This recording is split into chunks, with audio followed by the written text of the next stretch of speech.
Kembali dalam Breaking News Metro TV, proses pencarian dan evakuasi pesawat serta korban kecelakaan Lion Air PKLQP dengan nomor penerbangan JT610 terus dilakukan oleh tim SAR gabungan. Tim penyelam akan difokuskan untuk mencari black box atau bagian dari black box yang belum ditemukan, yaitu voice cockpit recorder, dan tim SAR akan kemudian mengarah ke arah timur dari pantai Tanjung Pakis, Karawang, Jawa Barat. Kita bergabung bersama dengan rekan saya Doni Hermatra langsung dari Karawang, Jawa Barat untuk informasi selengkapnya.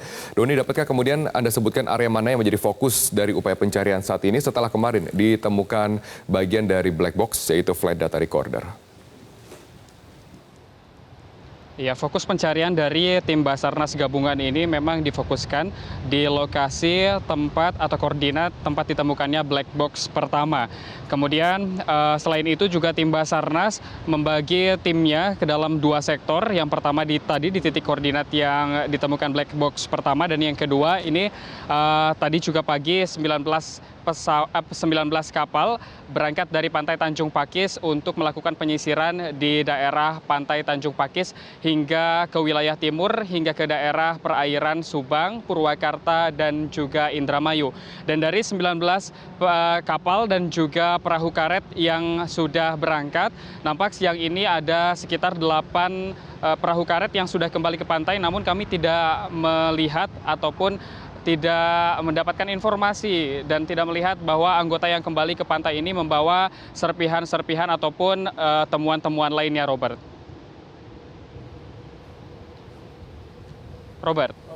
Ya, Anda katakan 19 kapal dan juga perahu karet diterjunkan ke sana. Secara keseluruhan seberapa besar kekuatan yang diterjunkan untuk di area-area yang memang diduga menjadi konsentrasi dari bagian-bagian pesawat ini?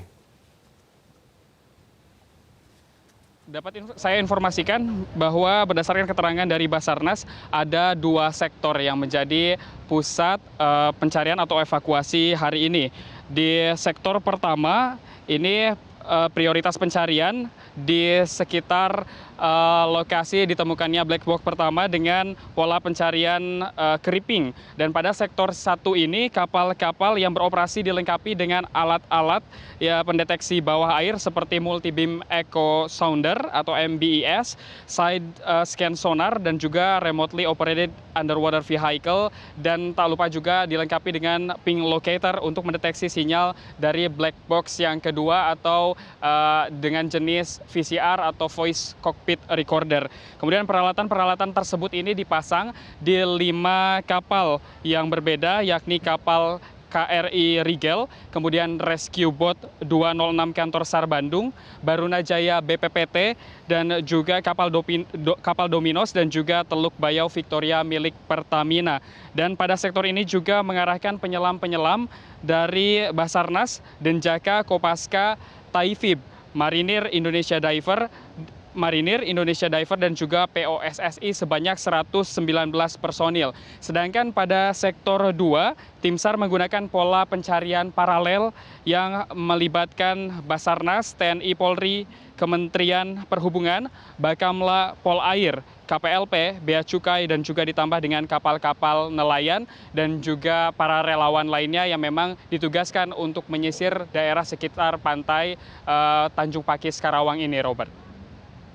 Ya, Doni, dari informasi dan juga video yang sudah kami putarkan dari pagi hari sudah mulai terlihat bagian-bagian yang lebih besar dibandingkan dengan serpihan-serpihan pesawat, seperti bagian mesin dan juga ada bagian dari pesawat yang kemudian diduga menunjukkan logo Lion Air. Kemudian apa saja kesulitan tim untuk kemudian mengangkat dari potongan-potongan yang cukup besar ini? Dari keterangan yang kami dapatkan dari tim Kopaska, benar sekali, Robert, bahwa sejak kemarin sore memang tim penyelam sudah menemukan titik di mana mereka menemukan bagian-bagian dari badan pesawat yang agak besar dan yang cukup besar begitu, dan salah satunya adalah yang dicurigai atau diduga sebagai bagian dari ekor pesawat Lion Air dengan nomor registrasi PKLQP dengan nomor penerbangan JT610. Kemudian selain itu juga ada beberapa mesin pesawat dan juga bagian-bagian dari interior pesawat lainnya juga yang ditemukan, dan daerah tersebut sudah ditandai dan disterilkan oleh petugas. Rencananya hari ini akan dilakukan evakuasi menggunakan alat-alat berat. Dan ada beberapa kendala yang disebutkan atau yang dihadapi oleh petugas SAR ketika melakukan evakuasi badan pesawat ini diantaranya adalah arus bawah air laut yang memang cukup kencang dan juga kendala dari bagian-bagian yang memang ditemukan ini cukup besar dan cukup berat sehingga para penyelam kesulitan untuk membawa bagian-bagian dari pesawat yang ditemukan ini ke atas permukaan, Robert.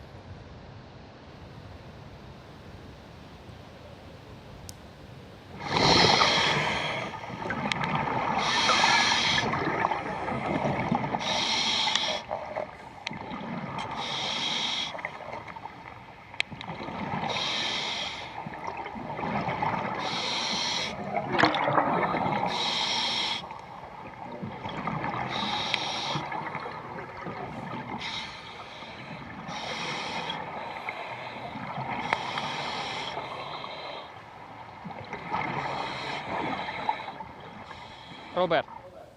Ya Doni, untuk mengangkat bagian-bagian besar seperti mesin tentunya tidak cukup dengan tenaga manusia. Apakah kemudian crane atau pengangkut berat sudah berada di lokasi, di area konsentrasi yang ditemukan bagian-bagian pesawat? Ya Robert, untuk saat ini kami belum mendapatkan informasi apakah crane atau mesin untuk membantu mengangkat bagian-bagian pesawat yang cukup besar dan cukup berat ini dikerahkan hari ini.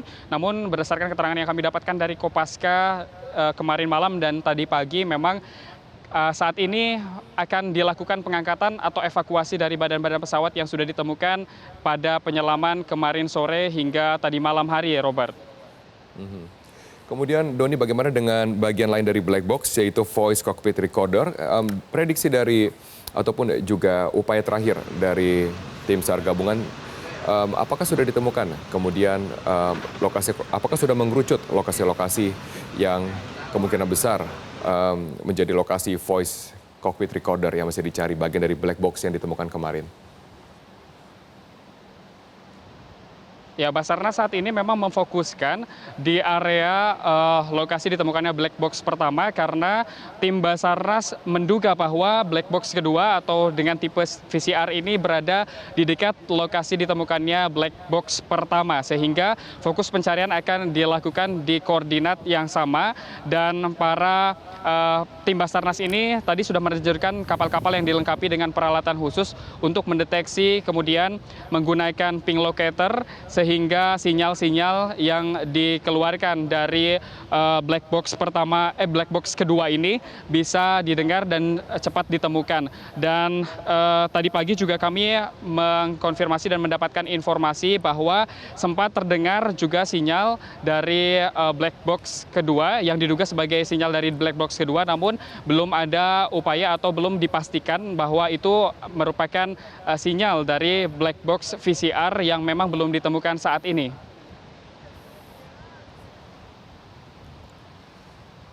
Doni, salah satu kendala yang dihadapi adalah cuaca. Bagaimana dengan cuaca saat ini? Apakah kondusif atau cukup baik untuk dilakukan upaya pencarian dengan maksimal? Untuk cuaca khususnya di daerah Pantai Tanjung Pakis sendiri dari pagi hari memang cukup berawan.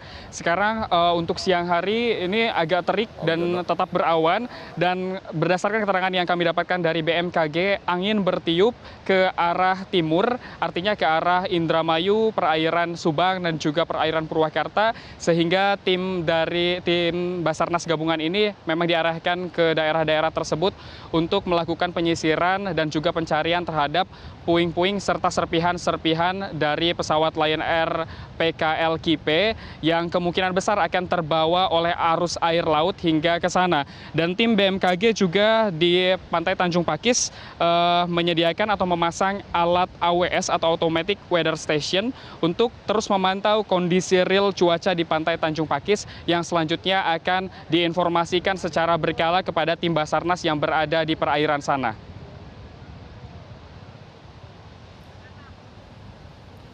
Doni, kembali ke Anda, Robert.